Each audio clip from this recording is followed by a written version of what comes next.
예, 더불어민주당 재윤경입니다. 먼저 사실관계 하나만 좀 확인을 드리도록 하겠습니다. 우리 아까 존경하는 경대수 의원님께서 과거 총리 후보자들이 배우자 자녀와 관련된 자료를 제출하지 않은 적은 없다 이렇게 말씀을 하셨는데요. 사실관계만 좀 확인을 해드리면 황교안 총리와 관련해서는요. 후보자 위의 자료 제출을 거부한 것이 맞고요. 그리고 본인의 자료조차도 의료비 상세 내역 그리고 진단 기록 등은 제출하지 않으셨습니다. 그리고 이한구 총리도 후보자와 배우자 이외의 자료 제출을 거부했고 정홍원 총리는 후보자 이외의 자료 제출을 거부했는데요. 조금 구체적으로 이렇게 언급을 드리면요. 지금 이낙연 총리 후보자님께서 자료 제출을 하신 것에 대해서 우리 야당 의원님들께서 좀 불충분하다 이렇게 느끼시는 것은 충분히 공감을 하고 그리고 더 충실히 자료를 제출을 해주실 것을 저도 다시 한번 당부드립니다마는 지금 이낙연 총리 후보자께서 제출하신 자녀와 배우자 관련 자료에 비해서 이 황교안 총리나 과거 이한구 총리, 정홍 총리 의 자료 제출은 사실은 예를 들면은 병역면제 관련 후보자 치료 당시 병원 치료 방법 이런 것들도 사실은 황교안 총리는 좀 미제출을 했었고요. 그리고 또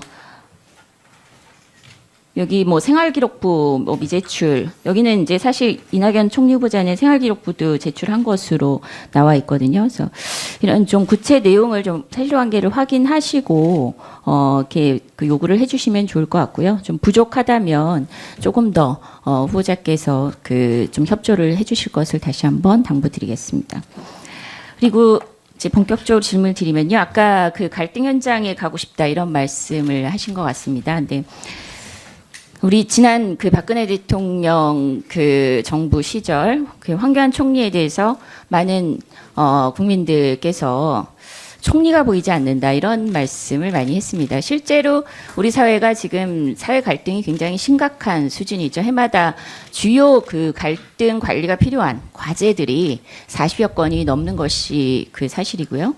그럼에도 불구하고 총리가 보이지 않는다 이런 평가를 내릴 수밖에 없었던 것은 그런 주요 갈등 현장에 실제로 총리가 적극적인 의지를 갖고 현장 방문을 하거나 갈등 문제를 해결하기 위해서 정부 차원의 노력이 부재했기 때문에 그런 평가를 받았던 것으로 보입니다. 실제로 황교안 총리 갈등 현장 방문 건수는 10건이 안 되거든요. 그래서 주요 갈등 과제가 40여 건이지 사실은 그게 전부 갈등 과제 전체라고 이렇게 얘기할 수는 없습니다. 그럼에도 불구하고 갈등 현장 방문 건수가 10건에 미치지 못한다.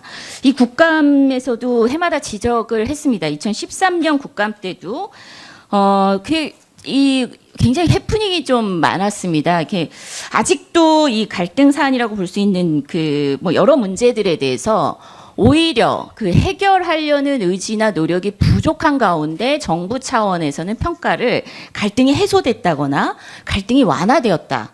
예를 들면 진주령 폐쇄권 이런 거 관련해서 정부의 이 파악 현황은 총리실에서 국무조정실에서 파악했던 거 보면은 이제 갈등 완화로 파악을 하고 적극적인 문제 해결에 나서지 않는 모습을 보였습니다. 그리고 2014년 국정감사에서 또 보면은 43개 주요 갈등 과제 중에서 17건에 대해서 아무런 조치조차 취하지 않았던 것이 좀 지적이 됐습니다. 그래서 굉장히 지금 우리 사회가 해결해야 되는 갈등은 산적해 있고, 근데 그동안 국정 공백이 단순히 탄핵 전 이 몇 개월이 아니고 지속적으로 이 갈등 문제 해결하는 데 있어서는 국정 공백 상태나 다름없었다. 저희는 이런 평가를 좀 박하게 할 수밖에 없습니다. 그래서 지금 이제 포부를 국무총리로서 포부를 밝히시면서 갈등 현장을 방문하고 싶다 이렇게 말씀하셨는데요.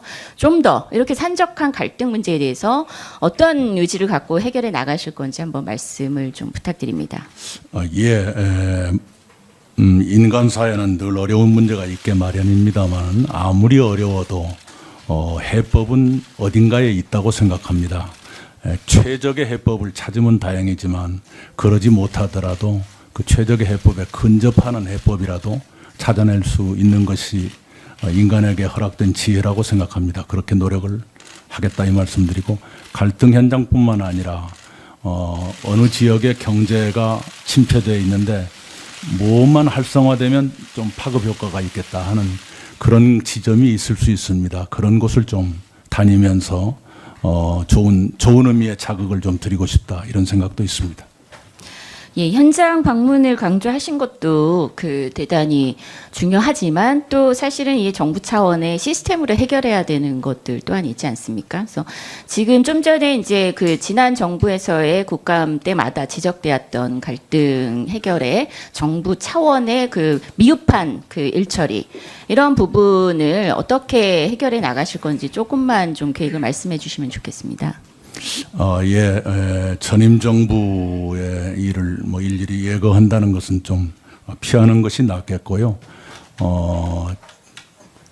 해결을 못하고 그대로 남아있는 문제들, 이걸 외면하지 않겠습니다. 전임 정부의 일이라 해서 나는 모르겠다 이렇게 하지 않고 바로 문재인 정부의 숙제이기도 하다 이런 마음가짐으로 현장을 찾아다니면서 해결을 모색하겠습니다.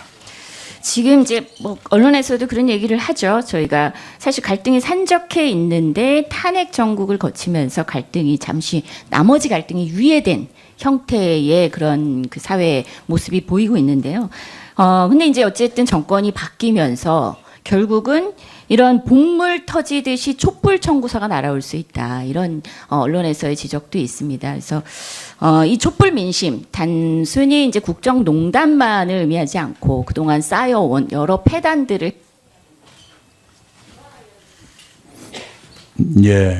촛불이 지금까지는 새 정부의 엄청난 추동력으로 작동하고 있지만 만약에 잘못한다거나 실망을 국민들이 하시게 된다면 그것은 역으로 우리에게 엄청난 짐이 되고 채찍이 될 것이다. 이런 문제의식을 가지고 있습니다.